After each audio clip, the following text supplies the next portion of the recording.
Good evening. Thank you. എന്നെ ഈ ബിസിനസ്സിൽ പരിചയപ്പെടുത്തിയ വ്യക്തിയാണ് ഇദ്ദേഹം. ഞങ്ങൾ രണ്ടുപേരുടെ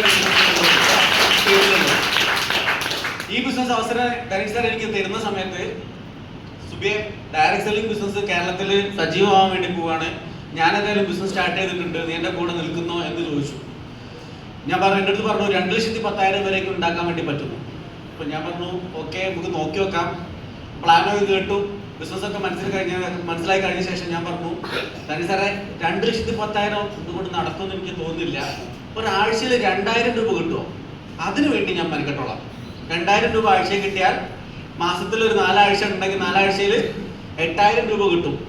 ആ 8,000 രൂപ കിട്ടിയാൽ ഒരു മാസത്തിൽ ശമ്പളത്തിന്റെ പുറമെ നിലവിലുണ്ടായിരുന്ന ജോലി ICCയിലായിരുന്നു, ആ ജോലിയുടെ കൂടെ 8,000 രൂപ എക്സ്ട്രാ കിട്ടിയാൽ ഒരു വർഷത്തിൽ 52 ആഴ്ചയും കൂടി ഉണ്ട്. അങ്ങനെയാണെങ്കിൽ 2,000 രൂപ വെച്ച് നോക്കുകയാണെങ്കിൽ ഒരു കൊല്ലത്തിൽ എക്സ്ട്രാ 1,04,000 രൂപ ഉണ്ടാക്കിയെടുക്കാൻ വേണ്ടി പറ്റും എന്നുള്ള ഒരു രീതിയിൽ ചിന്തിച്ചപ്പോൾ ഈ ബിസിനസ് ഒന്ന് പാർട്ട് ടൈം ആയിട്ട് ചെയ്യാൻ തുടങ്ങി. ഇത്രയും ഞാൻ ചെയ്തിട്ടുള്ളൂ. ഈ രീതിയിൽ ചെയ്തതുകൊണ്ട് ഉണ്ടായ മാറ്റം എന്താ വെച്ചാൽ, എങ്ങനെ സോപ്പും പേസ്റ്റും വിൽക്കണം, എങ്ങനെ കഫ്ഡിൽ വിൽക്കണം, ഇതൊന്നും എനിക്ക് അറിയില്ല. കാരണം സോപ്പും പേസ്റ്റും വിട്ടിട്ടുള്ള ശീലമില്ല. ചെയ്തിട്ടുണ്ടായിരുന്ന ജോലി ബാങ്കിങ്ങിലുള്ള ഇൻഷുറൻസും കാര്യങ്ങളും ഒക്കെയാണ് സെയിൽ ചെയ്തുകൊണ്ടിരുന്നത്. എന്നാൽ ഈ ബിസിനസ്സിലേക്ക് വന്നതിന് ശേഷം ഇത് ചെയ്യുന്ന രീതി എങ്ങനെയാണെന്ന് പഠിച്ചു. ട്രെയിനിങ്ങിലും മീറ്റിങ്ങിലും ഒക്കെ പങ്കെടുത്തിട്ട് ഇതെങ്ങനെ ചെയ്യണമെന്നും കാര്യങ്ങളൊക്കെ പഠിച്ചപ്പോൾ ചെയ്യാൻ തുടങ്ങി. അങ്ങനെ ചെയ്ത് ഇന്ന് ഏകദേശം 35 കോടിയിൽ പരം കച്ചവടം ചെയ്യാൻ വേണ്ടി പറ്റി. ഇതെന്റെ കഴിവുകൊണ്ടല്ല കേട്ടോ, ഇത് എന്റെ ടീമിന്റെ കഴിവുകൊണ്ടാണ്. അപ്പോൾ ഈ ബിസിനസ്സിൽ ഏറ്റവും വലിയ പ്രത്യേകത എന്താണെന്ന് വെച്ചാൽ, ഡയറക്ട് സെല്ലിങ്ങിന്റെ ഏറ്റവും വലിയ പ്രത്യേകത എന്താണെന്ന് വെച്ചാൽ, നമ്മൾ ഒറ്റയ്ക്ക് പണിയെടുക്കുക എന്നുള്ളതല്ല, നമ്മുടെ ടീമിന്റെ കൂടെ ആ ടീമിന് വേണ്ട കാര്യങ്ങൾ ചെയ്തു കൊടുത്തു കഴിഞ്ഞാൽ ഓട്ടോമാറ്റിക് ആയിട്ട് നമുക്ക് വളരാൻ പറ്റുക എന്നുള്ളതാണ്. അംബാനി ഇന്ന് ലോകത്തിലെ ഏറ്റവും വലിയ കോടീശ്വരനാണ്. അല്ലെങ്കിൽ ഒരു തവണ അയാൾ ലോകത്തിലെ ഏറ്റവും വലിയ കോടീശ്വരനായി മാറിയിട്ടുണ്ടായിരുന്നു. ഏഷ്യയിലെ ഏറ്റവും വലിയ കോടീശ്വരനാണ് മുകേഷ് അംബാനി. എന്നാൽ ഏട്ടനും അനിയനും അനിൽ അംബാനി മുകേഷ് അംബാനിയും കൂടി ചേർന്നാൽ ചിലപ്പോൾ ലോകത്തിലെ ഏറ്റവും വലിയ കോടീശ്വരനായിരിക്കും റിലയൻസ്. പക്ഷെ മുകേഷ് അംബാനി കോടീശ്വരനാണെങ്കിൽ അയാൾ ഒറ്റയ്ക്ക് പണിയെടുത്തിട്ടാണോ? അല്ല, അയാൾ ഒറ്റയ്ക്കല്ല പണിയെടുക്കുന്നത്. അയാളെക്കാൾ കഴിവുള്ള വ്യക്തികൾ, ലോകത്തിലുള്ള അല്ലെങ്കിൽ ഇന്ത്യയിലുള്ള പല സ്ഥലത്തുള്ള ആളുകൾ, ഹൈലി എഡ്യൂക്കേറ്റഡ് ആയിട്ടുള്ള ആളുകൾ, ഓരോരുത്തരും അവരവർക്ക് വേണ്ടി പണിയെടുക്കുമ്പോൾ അതിന്റെ ടൈം ലിവറേജ് ആണ് ആര് കിട്ടുന്നത്? അംബാനി കിട്ടുന്നത്, മുകേഷ് അംബാനി കിട്ടുന്നത്.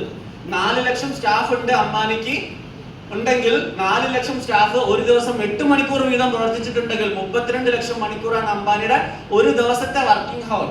ഓക്കെ, അങ്ങനെയാണെങ്കിൽ ഒരു സാധാരണക്കാരന് ഇതേപോലത്തെ ടൈം ലിവറേജ് ഉണ്ടാക്കിയെടുക്കാൻ ഇന്ന് ലോകത്തിൽ ഒരേ ഒരു ഓപ്പർച്യൂണിറ്റി ഉള്ളൂ എന്നാണ് പറയപ്പെടുന്നത്. ദാറ്റ് ഇസ് ഡയറക്ട് സെല്ലിംഗ് എന്ന് പറയുന്ന കൺസെപ്റ്റ്. അതായത് ഈ ബിസിനസ്, അതായത് ഞാൻ ചിന്തിച്ചതേ ഉള്ളൂ, ഈ ബിസിനസ് ചെയ്യാൻ തുടങ്ങി കഴിഞ്ഞാൽ അല്ലെങ്കിൽ പഠിച്ചു കഴിഞ്ഞിട്ടുണ്ടെങ്കിൽ നമുക്ക് 1, 2, 3, 4, 5, 10 കൊല്ലം കൊണ്ട്, ഓക്കെ, ഒരു 10 കൊല്ലം കൊണ്ട് എന്റെ ടീമിൽ 1,000 പേരുണ്ടെന്ന് കൂട്ടിക്കോ. ഒരു 10 കൊല്ലം കൊണ്ട് ഞാൻ ഏറ്റവും ലേറ്റ് ആയിട്ട് സ്ലോ ആയിട്ട് ഞാൻ പറയുന്നത് കൂട്ടിക്കോ.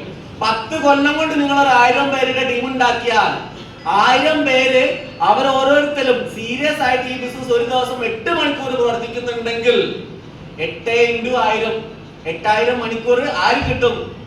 നമുക്ക് കിട്ടും. Yes or no? അല്ലേ? 8,000 മണിക്കൂർ കിട്ടും. അങ്ങനെയാണെങ്കിൽ അത് 10 കൊല്ലം കൊണ്ടുള്ളത് നമ്മൾ മാറ്റിയിട്ട് അത് ഒരു കൊല്ലം കൊണ്ട് 1000 പേരുടെ ടീം ഉണ്ടാക്കുകയാണെങ്കിൽ 10 കൊല്ലം കൊണ്ട് 1 ലക്ഷം പേരുടെ ടീം ഉണ്ടാക്കാൻ പറ്റുകയാണെങ്കിൽ ആ 1 ലക്ഷം പേരെ ആ ഒരു ദിവസം 1 മണിക്കൂർ വീതം പ്രവർത്തിച്ചിട്ടുണ്ടെങ്കിൽ നമ്മുടെ വർക്കിംഗ് അവർ 1 ലക്ഷം മണിക്കൂറായി മാറാൻ പറ്റും. ശരിയാണോ? അങ്ങനെയാണെങ്കിൽ ഞാൻ ചിന്തിക്കുന്നത്, അല്ലെങ്കിൽ ഞാൻ നിങ്ങളോട് ചോദിക്കുകയാണ്, മുബീൻ മുഹമ്മദ്, ഞങ്ങളുടെ ഒരു ടോപ്പ് ലീഡർ ഉണ്ട്, മുബീൻ മുഹമ്മദ് എന്ന് പറയുന്ന വ്യക്തി, കോട്ടയം ചങ്ങനാശ്ശേരിക്കാരനായിട്ടുള്ള വ്യക്തിയാണ്. അദ്ദേഹത്തിന് എനിക്ക് തോന്നുന്നു ഏകദേശം ഒരു 2 ലക്ഷം 3 ലക്ഷം ആളുകൾ അദ്ദേഹത്തിന്റെ ടീമിലുണ്ട്. അത്രയും നല്ല ഉണ്ടാവും, അതിൽ കൂടുതലുണ്ടാവും. ഞാനൊരു എക്സാമ്പിൾ പറയാണ്. 2-3 ലക്ഷം പേര് ഞങ്ങളെ പോലെ സീരിയസ് ആയിട്ട് ഈ ബിസിനസ് ഏറ്റെടുത്ത് ചെയ്യുന്ന ഒരുപാട് ആളുകളൊക്കെ ഞങ്ങൾ അദ്ദേഹത്തിന്റെ ടീമിലാണ്. ഈ 3 ലക്ഷം 4 ലക്ഷം ആളുകള് 5 ലക്ഷം പേരുണ്ടെങ്കിൽ 5 ലക്ഷം പേര് ഒരു ദിവസം, ഞാൻ ഈ ബിസിനസ് സീരിയസ് ആയിട്ട് 8 മണിക്കൂർ കൂടുതൽ ചെയ്യുന്നുണ്ട്. അങ്ങനത്തെ 8 മണിക്കൂർ കൂടുതൽ ചെയ്യുന്നുണ്ടെങ്കിൽ 5 ലക്ഷം പേര് 8 മണിക്കൂർ വീതം ചെയ്യുന്നുണ്ടെങ്കിൽ എത്ര മണിക്കൂർ അയാൾക്കുണ്ട് ഒരു ദിവസം? മുബീൻ മുഹമ്മദിന് 40 ലക്ഷം മണിക്കൂർ. സാറേ, അംബാനി എന്നല്ല ഇവിടത്തെ ഏറ്റവും വലിയ ടൈം ലിവറേജ് ഉണ്ടാക്കുന്ന ആള്, അതിനേക്കാൾ വലുതാണ് മുബീൻ മുഹമ്മദ് എന്ന് പറയുന്ന MA മാർക്കറ്റിംഗ് പ്രൈവറ്റ് ലിമിറ്റഡ് ചെയ്യുന്ന വ്യക്തി. നാളുകളിൽ നിങ്ങൾക്കും അതേപോലെ മാറാൻ പറ്റും. നിങ്ങൾക്ക് നാളെ ഒരു അംബാനിയെ പോലെ മാറാൻ വേണ്ടി പറ്റും. നിങ്ങൾക്ക് നിങ്ങളുടെ ആഗ്രഹങ്ങളും സ്വപ്നങ്ങളും നേടിയെടുക്കാൻ വേണ്ടി പറ്റും. അതായത് മുബീൻ മുഹമ്മദിന്റെ ഇന്നത്തെ മാസത്തെ ഇൻകം, ഒരു മാസത്തെ ഇൻകം 1 കോടി രൂപയാണ്. ഒരു മാസത്തെ ഇൻകം 1 കോടി രൂപ. കഴിഞ്ഞ 5 വർഷം മുന്നേ ഞാൻ അദ്ദേഹത്തിനെ കാണുന്ന സമയത്ത് അദ്ദേഹം ജസ്റ്റ് സീലിംഗ് അച്ചീവർ എന്നുള്ള ലെവലിലായിരുന്നു അറിയപ്പെടുന്നതെങ്കിൽ ഇന്ന് അദ്ദേഹത്തിന്റെ മന്ത്ലി ഇൻകം 1 കോടി രൂപ എന്നതിൽ മാറി. അങ്ങനെയാണെങ്കിൽ അടുത്തൊരു 5 വർഷം കഴിയുമ്പോൾ 2025 മുതൽ ഡയറക്ട് സെല്ലിംഗിന്റെ സുവർണ്ണ കാലഘട്ടം എന്നാണ് അറിയപ്പെടുന്നത്. അങ്ങനെയാണെങ്കിൽ അടുത്ത 2030 വരുന്ന സമയത്ത് എന്തായിരിക്കും അവസ്ഥ? പുള്ളിയുടെ അവസ്ഥ പറയണ്ട, അത് നോക്കണ്ട. മുബീൻ മുഹമ്മദിന്റെ അവസ്ഥ നമ്മൾ നോക്കേണ്ട ആവശ്യമില്ല. അത് പോയി, അത് ഗ്രാവിറ്റി വിട്ട് കഴിഞ്ഞു, അത് പോയി.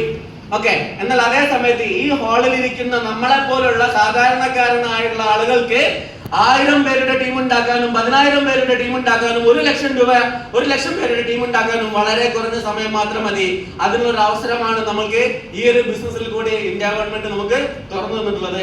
അതിൽ തന്നെ ഫാസ്റ്റ് ആയിട്ട് ഈ ബിസിനസ്സിനെ ചെയ്യാൻ, ഈ ബിസിനസ് വളർത്താൻ വേണ്ടിയിട്ട് ഫാസ്റ്റ് ആയിട്ടുള്ള നിയമനിർമ്മാണങ്ങൾ കൊണ്ടുവരുന്ന ഒരു സംസ്ഥാനമായിട്ട് കേരള ഗവൺമെന്റ് മാറിയിട്ടുണ്ട് എന്നുള്ളതാണ് സത്യാവസ്ഥ. അതുകൊണ്ട് തന്നെ ഈ ഒരു മാസം അല്ലെങ്കിൽ അടുത്ത മാസം 15-ാം തീയതിക്കുള്ളിലോ ഡയറക്ട് സെല്ലിങ്ങിനെ സപ്പോർട്ട് ചെയ്യുന്നതിന് വേണ്ടിയിട്ട് ഒരു പുതിയ നിയമം, അതിന് ഇനാഗുറേഷൻ നടക്കാൻ വേണ്ടി പോവാ. ഒരു സംശയമില്ല സാറേ, അതും കൂടെ വന്നു കഴിഞ്ഞിട്ടുണ്ടെങ്കിൽ ഒരു സംശയമില്ല, ഇന്ന് നിങ്ങളുടെ നാട്ടില് അല്ലെങ്കിൽ നമ്മളെ പത്രം എടുത്ത് നോക്കി കഴിഞ്ഞാൽ മണി ചെയിൻ കമ്പനികളാവട്ടെ, അല്ലെങ്കിൽ പൈസ കമ്പനി ആവട്ടെ, പൈസ പറ്റിക്കുന്ന കമ്പനികളാവട്ടെ, അല്ലെങ്കിൽ ക്രിപ്റ്റോ കറൻസിയിൽ ബിസിനസ് ചെയ്യുന്ന കമ്പനികളാവട്ടെ, ഇതൊന്നും തന്നെ ഉണ്ടാവാൻ പോകുന്നില്ല. ഓക്കെ. ജെനുവൻ കമ്പനികൾ, പ്രൊഡക്റ്റ് ബേസ്ഡ് കമ്പനികൾ മാത്രമേ മാർക്കറ്റിൽ ഉണ്ടാവുള്ളൂ. ഒരു സംശയവും വേണ്ട. ആ പ്രൊഡക്റ്റ് ബേസ്ഡ് കമ്പനികളിൽ നിന്ന് നോക്കുകയാണെങ്കിൽ യാതൊരു സംശയവും വേണ്ട കാര്യത്തിൽ MI ലക്ഷം മാർക്കറ്റിംഗ് ഗ്ലോബൽ പ്രൈവറ്റ് നമ്മുടെ കമ്പനിയിൽ നമ്പർ 1 കാറ്റഗറിയിൽ ഉണ്ടാവുക. അതിന്റെ പ്ലാനാണ് ആര് കേട്ടിട്ടുള്ളത്? നിങ്ങൾ കേട്ടിട്ടുള്ളത്.